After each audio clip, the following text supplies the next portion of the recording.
ఆ రకంగా నా కృతజ్ఞత తీర్చుకోవాలని మాత్రం చూపించాలని మాత్రం నాకు ఎప్పుడు ఉంటుండేది. నాకు ఇప్పటికి జ్ఞాపకం ఉంటుంది ఇది. అంతకుముందు ఒకటే ఉండేది, ఇలా పెట్టినప్పుడల్లా ప్రతిసారి మీరే జ్ఞాపకం వస్తారు నాకు. ఎంత కీన్ అబ్జర్వ్ చేశాను. రాజకీయంగా ఉన్నప్పుడు మాత్రం నాకు ఎనలేని సంతృప్తి ఎక్కడ లభించిందంటే, ముఖ్యంగా ఇప్పుడు తమరు చేస్తున్నటువంటి శాఖ ఉంది కదా టూరిజం, అది నేను మీకంటే కొంచెం ఒక స్టెప్ ముందుగా దాన్ని నేను అవి నిర్వర్తించినప్పుడు ఆ శాఖలో మంత్రిగా నాకు పొందినటువంటి అనుభూతి కానీ లభించిన సంతృప్తి కానీ అంతా ఇంత కాదు. ఆ రకంగా మాత్రం రాజకీయాలకు వస్తే ఇంత చేయొచ్చా అనేది మాత్రం నాకు సుస్పష్టంగా నాకు అనుభవపూర్వకంగా తెలిసొచ్చింది మంత్రిగా ఉన్నప్పుడు టూరిజానికి.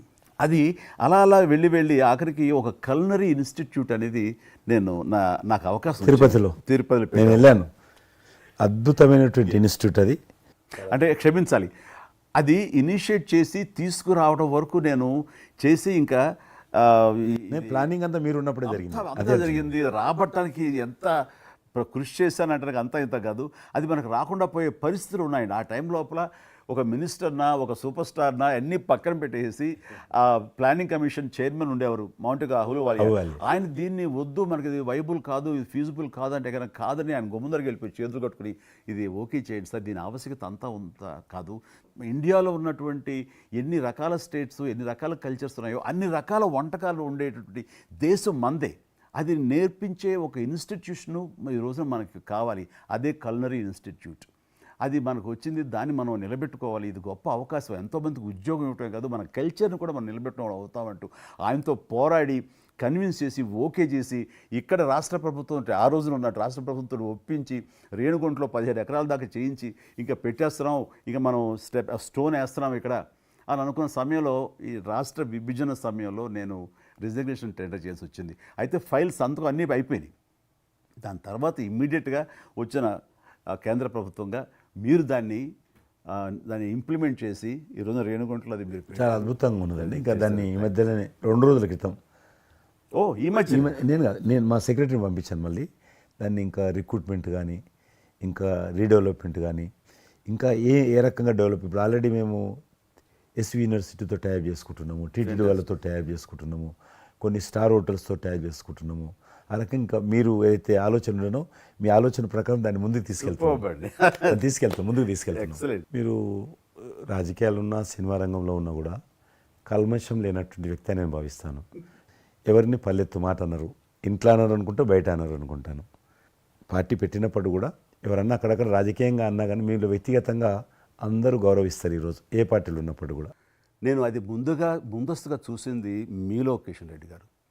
మిమ్మల్ని మనస్ఫూర్తిగా చెప్తున్నాను, అసెంబ్లీలోకి నేను అడుగుపెట్టినప్పుడు నేను కొత్తవాడిని. నా వెనకాల ఆల్రెడీ ఒకసారి ఎమ్మెల్యేగా చేసి రెండోసారి ఎమ్మెల్యేగా ఉన్న కిషన్ రెడ్డి గారు నా పక్క సీట్లో ఉండేవారు. ఇటు పక్క ఇంకొకరు జయప్రకాష్ నారాయణ గారు, ఆయన ఇటు పక్క చంద్రబాబు నాయుడు గారు, మరో పక్కేమో వైఎస్ఆర్ అందరూ ఉండేవాళ్ళు. వీళ్ళందరూ మాట్లాడుతుంటే వీళ్ళందరూ రాజకీయ ఉద్దండులు మాట్లాడుతుంటే అందరూ చూస్తుండేవాడిని. అక్కడ నాకు వచ్చిన షాక్ ఏంటంటే ఫస్ట్ ఒకళ్ళు దుయ్యబెట్టుకుంటూ తిట్టుకుంటూ అసలు దుర్భాషలు ఆడుకుంటూ కొట్లాడుకునే పరిస్థితి వస్తూ ఇక ఫినిష్ అయిపోయింది, ఇక ఒకళ్ళొకళ్ళు మాట్లాడుకోరు, ఇంకా వీళ్ళు దీర్ఘకాల శత్రువులు వీళ్ళు ఇంకా అనే ఫీలింగ్ వచ్చింది. ఇలా ఉంటుందా అనేది. బట్ దానికి విరుద్ధంగా నేను అసెంబ్లీ అయిపోగానే కారులో నడుచుకెళ్తుంటే ఎవరైతే ఇద్దరు తిట్టుకున్నారో ఒకరొకరు దూషించుకున్నారో వాళ్ళు భుజమే చేసుకుని ఏంది భయ్యా నువ్వు అలా అంటే నువ్వు అనలేదు భయ్యా, అరే నా నాయకుడు చూస్తున్నారా అనకపోతే బాగుండదని ఇట్లా అంటుంటే నాకు షాక్ తిన్నాను, చాలా ఆశ్చర్యపోయేవాడిని. ఇదే ఇలా ఉంటుందా? మీ సినిమా ఫీల్డ్ కంటే ఎక్కువ నటులు ఉంటారు. మీ సినిమా ఫీల్డ్ కంటే ఎక్కువ నటులు రాజకీయాల్లో ఉంటారేమో అలా అనిపిస్తుంది నాకు. అక్కడ అలాంటి పరిస్థితుల్లో ఒక నిబద్ధతతోటి ఇష్యూ బేస్డ్గా మాట్లాడుతూ తను అనుకున్నవి నిర్దిష్టంగా చెప్పగలిగేటటువంటి నాయకుల్లో మిమ్మల్ని అబ్జర్వ్ చేశాను. మీరు ఎక్కడ ఎవరిని దుర్భాషలాటం నేను చూడలేదు, ఎవరిని పౌరుషంగా మాట్లాడటం చూడలేదు, ఎవరిని ఎద్దేవా చేయటం రెడిక్యూల్ చేయడం నేను చూడలేదు. మీరు ఎంతసేపు ఇష్యూ బేస్డ్గా మాట్లాడేవాళ్ళు, స్ట్రాంగ్ వాయిస్ చేసుకుని మీరు అనుకున్నది అది ఎంత కరెక్టు, ఎలా అన్యాయం జరుగుతుంది అని ఆ ప్రజలకి మద్దతుగా ప్రజల తరపున నిలబడి మాట్లాడిన నాయకుడుగానే మిమ్మల్ని చూశాను. నేను ఇప్పటికీ అలాగనే ఉన్నాను. అవును, మా పార్టీలో ఉన్న కొంతమంది కానీ బయట ఉన్నటువంటి వాళ్ళు కానీ కొంత మీడియా విలేకరులు కానీ నువ్వు ఆ రకంగా మెత్తగుంటే లాభం లేదు ఇప్పుడు రాజకీయాలలో, నువ్వు కూడా పరుషంగా మాట్లాడాలి, వ్యక్తులను చాలా గట్టిగా మాట్లాడాలి అంటారు. కానీ నేను అదే అంటాను, నేను ఇప్పుడు మారలేను, నాకు అవసరం కూడా లేదు, నేను ఇలానే ఉంటాను. నేను గతంలో ఏ రకమైనటువంటి వాజ్పేయి గారు, లాల్ కృష్ణ అద్వాని గారు, మా తెలంగాణలో మా వి రామారావు గారు, వెంకయ్యనాయుడు గారు, దత్తాత్రేయ, ఇదంతా నాకు నేర్పారు వాళ్ళు. నేను చిన్నగా ఉన్నప్పుడు నా చేయి పట్టుకొని నడిపారు వాళ్ళు.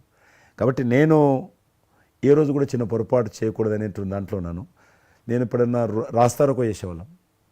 రాస్తారోకే మాకు వి రామారావు గారని సిక్కిం గవర్నర్ ఉండే ఎమ్మెల్సీ, ఆయన వెంటనే ఫోన్ చేసేవాడు. నువ్వు ఎక్కడన్నా పోతున్నప్పుడు ఎవరన్నా రాస్తారోకే చేస్తే ఒక 2-3 గంటలు ట్రాఫిక్ జామ్ అయితే నీకు ఎంత బాధ అవుతుంది? కాబట్టి నువ్వు రాజకీయ నాయకుడు అయినంత మాత్రాన రోడ్డు ఆపేసి ప్రజలను ఇబ్బంది పెడితే ప్రజలకు మేలు చేయాలనుకుంటున్నావా, ప్రజలు ఇబ్బంది పెట్టాలనుకుంటున్నావా? ఈ రకంగా ప్రశ్నించేవాడు. నేను ఎవరైనా ముఖ్యమంత్రులది దిష్టిబొమ్మ తగలబెడితే ముఖ్యమంత్రి తగలబెట్టొద్దు, కావాలంటే గవర్నమెంట్ తగలబెట్టు, వ్యక్తి ఆ రకం చిన్న చిన్న విషయాలు నాకు. Fantastic sir. ఈ రోజుల్లో ఎంతమంది ఇలా ఆలోచించే నాయకులు ఉన్నారు, ఎంతమంది స్టేట్స్మెన్లు ఈ రకమైన సలహా ఆ తర్వాత వచ్చే యంగ్ నాయకులకి సలహా ఇచ్చేవాళ్ళు ఉన్నారు. అవన్నీ కరువడిపోతున్నాయి. ఇవన్నీ కూడా చరిత్రలో జరిగేవంట అనే స్థితిలాగా ఉంది మీలాంటి వాళ్ళు లేకపోతే కనుక. ఈరోజు మనము స్వాతంత్రం వచ్చి 75 సంవత్సరాలు అయింది. ఈ 70 సంవత్సరాల్లో మనం